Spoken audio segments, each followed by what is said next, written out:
গিয়ে বাবাদানকে নিয়ে আসেন। তখন উনি গিয়ে দেখলেন একটা ছোট ছিদ্র করে, গহীন অরণ্যের মধ্যে একটা ছোট ছিদ্র করে উনি ওখানে 12 বছর রিয়াজতরত অবস্থায় ওখানে আছেন। তো উনি তখন ওনার পায়ের মধ্যে বসে এই কালামটুকু লিখেছেন, ওনাকে আনার জন্য লিখেছেন, প্রিয়া পায়ে পড়ি মিনতি করি যে প্রাণ তোমায়, বসে দলে তোমায় নিতে পাঠায়াছেন রাম। প্রিয়া পায়ে পড়ি মিনতি করি যে প্রাণ তোমায়, বসে দলে তোমায় নিতে পাঠায়াছেন রাম। আমার বসে দলে তোমায় নিতে পাঠায়াছেন রাম।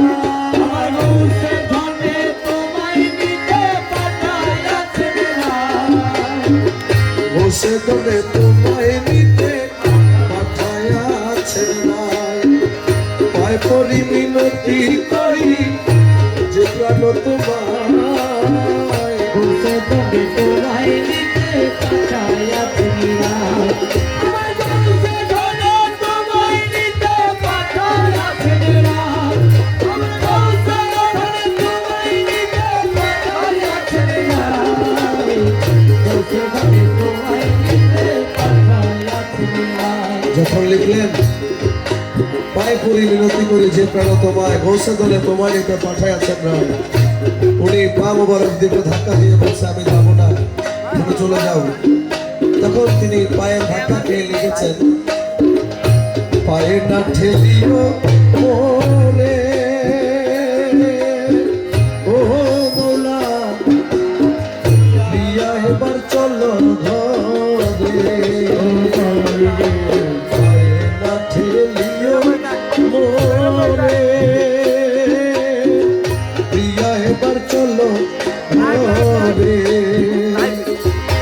সিংহাসন ছেড়ে কেন আসিলে তার, আরে সিংহাসন ছেড়ে কেন আসিলেন রে তার। সিংহাসন ছেড়ে কেন আসিলে তার, বসে বলে তোমায় নিতে পাঠায়াছেন রায়। পায়ে পড়ি মিনতি করি যে প্রাণ তোমার, বসে বলে তোমায় নিতে পাঠায়াছেন রায়।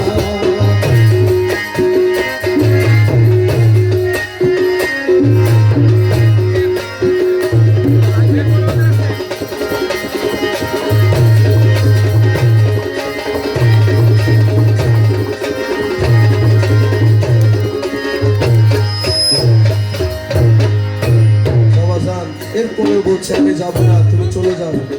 তখন তিনি লিখলেন,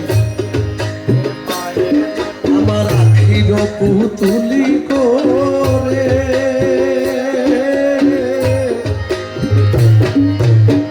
নিব প্রিয়া প্রেমান্তরে।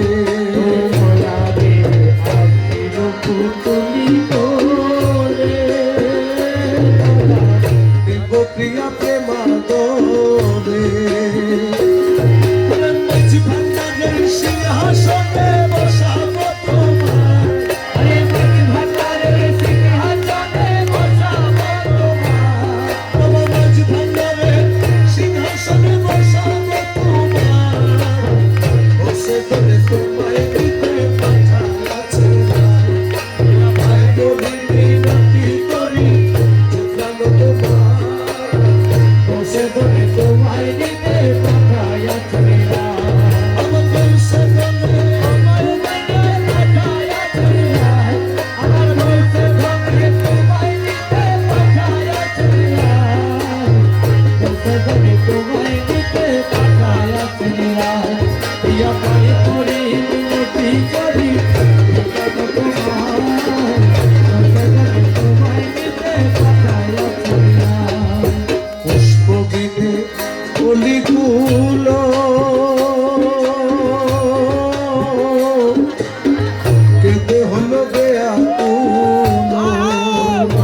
করি মিনতি করি যে প্রাণ